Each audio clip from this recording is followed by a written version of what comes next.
पाप किसको लगा। यह विक्रम और बेताल की दूसरी कहानी है। काशी में प्रताप मुकुट नाम का एक राजा राज्य करता था।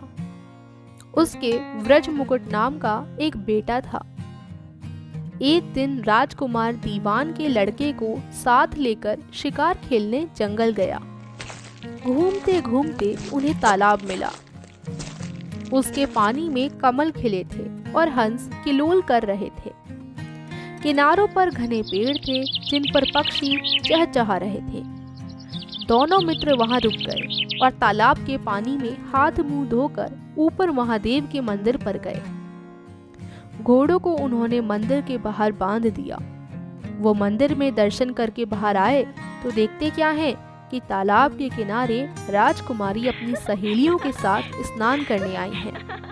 दीवान का लड़का तो वहीं एक पेड़ के नीचे बैठा रहा, पर राजकुमार से न रहा गया। वह आगे बढ़ गया। राजकुमारी ने उसकी ओर देखा तो वह उस पर मोहित हो गया। राजकुमारी भी उसकी तरफ देखती रही। फिर उसने किया क्या कि जूड़े में से कमल का फूल निकाला, कान से लगाया, दांत से कुतरा, पैर के नीचे दबाया और फिर छाती से लगा अपनी सखियों के साथ चली गई। उसके जाने पर राजकुमार निराश हो अपने मित्र के पास आया और सब हाल सुनाकर बोला, मैं इस राजकुमारी के बिना नहीं रह सकता, पर मुझे न तो उसका नाम मालूम है न ठिकाना, वह कैसे मिलेगी। दीवान के लड़के ने कहा, राजकुमार आप बस घबराएं नहीं, वह सब कुछ बता गई है। राजकुमार ने पूछा, कैसे। वह बोला, उसने कमल का फूल सिर से उतारकर कानों से लगाया तो उसने बताया कि मैं कर्नाटक की रहने वाली हूँ। दांत से कुतरा तो उसका मतलब था कि मैं दंतबाट राजा की बेटी हूँ। पांव से दबाने का अर्थ था कि मेरा नाम पद्मावती है। और छाती से लगाकर उसने बताया कि तुम मेरे दिल में बस गए हो। इतना सुनना था कि राजकुमार खुशी से फूल उठा। बोला, अब मुझे कर्नाटक देश में ले चलो। दोनों मित्र वहां से चल दिए।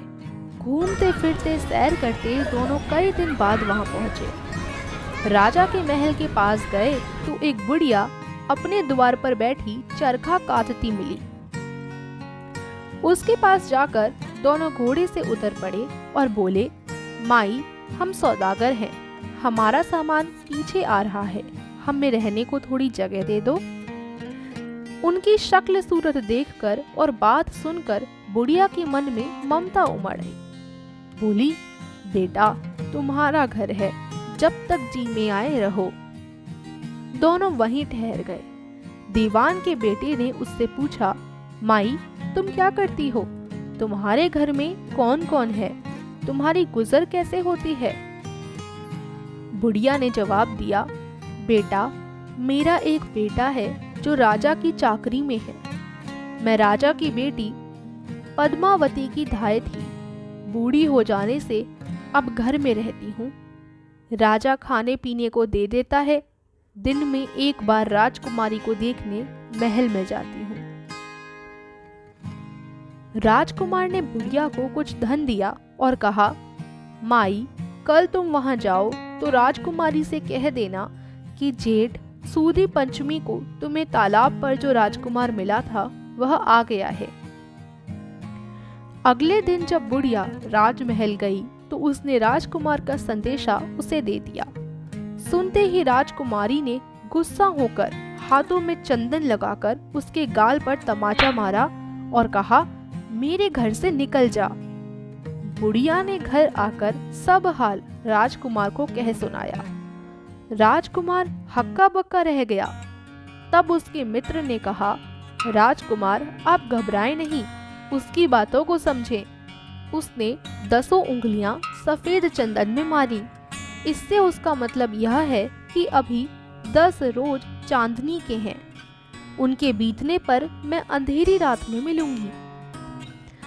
10 दिन के बाद बुढ़िया ने फिर राजकुमारी को खबर दी तो इस बार उसने केसर के रंग में 3 उंगलियां डुबोकर उसके मुंह पर मारी और कहा, भाग यहाँ से। बुढ़िया ने आकर सारी बात सुना दी। राजकुमार शौक से व्याकुल हो गया। दीवान के लड़के ने समझाया, इसमें हैरान होने की क्या बात है। उसने कहा है कि मुझे मासिक धर्म हो रहा है, 3 दिन और ठहरो। 3 दिन बीतने पर बुढ़िया फिर वहां पहुंची। इस बार राजकुमारी ने उसे फटकार कर पश्चिम की खिड़की से बाहर निकाल दिया। उसने आकर राजकुमार को बता दिया। सुनकर दीवान का लड़का बोला, मित्र, उसने आज रात को तुम्हें उस खिड़की की राह बुलाया है। मारे खुशी के राजकुमार उछल पड़ा। समय आने पर उसने बुढ़िया की पोशाक पहनी, इत्र लगाया, हथियार बांधे।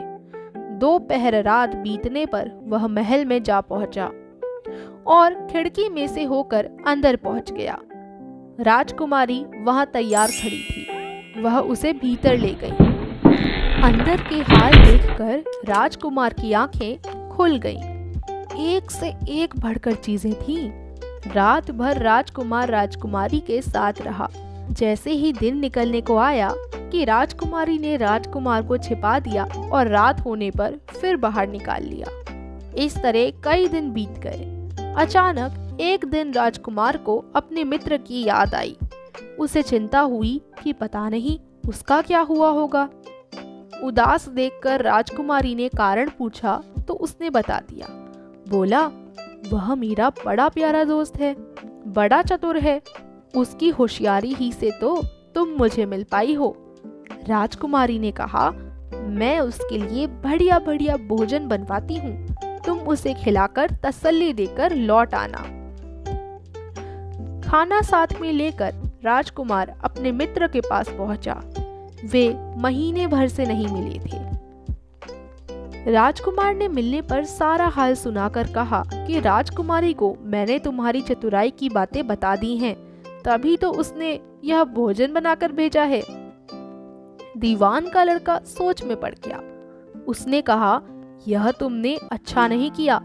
राजकुमारी समझ गई कि जब तक मैं हूँ वह तुम्हें अपने बस में नहीं रख सकती, इसलिए उसने इस खाने में जहर मिलाकर भेजा है। यह कहकर दीवान के लड़के ने थाली में से एक लड्डू उठाकर कुत्ते के आगे डाल दिया। खाते ही कुत्ता मर गया। राजकुमार को बड़ा बुरा लगा। उसने कहा, ऐसी स्त्री से भगवान बचाए, मैं अब उसके पास नहीं जाऊंगा। दीवान का बेटा बोला, नहीं, अब ऐसा उपाय करना चाहिए जिससे हम उसे घर ले चलें। आज रात को तुम वहां जाओ। जब राजकुमारी सो जाए तो उसकी बाईं जांघ पर त्रिशूल का निशान बनाकर उसके गहने लेकर चले आना। राजकुमार ने ऐसा ही किया। उसके आने पर दीवान का बेटा उसे साथ ले योगी का भेष बना मरघट में जा बैठा और राजकुमार से कहा कि तुम ये गहने लेकर बाजार में बेच आओ। कोई पकड़े तो कह देना कि मेरे गुरु के पास चलो और उसे यहाँ ले आना। राजकुमार गहने लेकर शहर गया और महल के पास एक सुनार को उन्हें दिखाया। देखते ही सुनार ने पहचान लिया और कोतवाल के पास ले गया। कोतवाल ने पूछा तो उसने कह दिया कि ये मेरे गुरु ने मुझे दिए हैं। गुरु को भी पकड़वा लिया गया। सब राजा के सामने पहुंचे। राजा ने पूछा, योगी महाराज, ये गहने आपको कहाँ से मिले? योगी बने दीवान के बेटे ने कहा, महाराज, मैं मसान में काली 14 को डाकिनी मंत्र सिद्ध कर रहा था कि डाकिनी आई। मैंने उसके गहने उतार लिए और उसकी बाई जांघ में त्रिशूल का निशान बना दिया। इतना सुनकर राजा महल में गया और उसने रानी से कहा कि पद्मावती की बाई जांघ पर देखो कि त्रिशूल का निशान तो नहीं है। रानी ने देखा तो था। राजा को बड़ा दुख हुआ। बाहर आकर वह योगी को एक और ले जाकर बोला, महाराज, धर्मशास्त्र में खोटी स्त्रियों के लिए क्या दंड है? योगी ने जवाब दिया, राजन, ब्राह्मण, गौ, स्त्री, लड़का और अपने आश्रय में रहने वाले से कोई खोटा काम हो जाए तो उसे देश निकाला दे देना चाहिए। यह सुनकर राजा ने पद्मावती को डोली में बिठाकर जंगल में छुड़वा दिया। राजकुमार और दीवान का बेटा तो ताक में बैठे ही थे। राजकुमारी को अकेली पाकर साथ ले अपने नगर लौट आए और आनंद से रहने लगे। इतनी बात सुनकर बेताल बोला, राजन, यह बताओ कि पाप किसको लगा है? राजा ने कहा, पाप तो राजा को लगा। दीवान के बेटे ने अपने स्वामी का काम किया, कोतवाल ने राजा का कहना माना और राजकुमार ने अपना मनोरथ सिद्ध किया। राजा ने पाप किया, जो बिना विचारे उसे देश निकाला दे दिया। राजा का इतना कहना था कि बेताल फिर उसी पेड़ पर जा लटका। राजा वापस गया और बेताल को लेकर चल दिया। बेताल बोला, राजन सुनो, एक कहानी और सुनाता हूँ।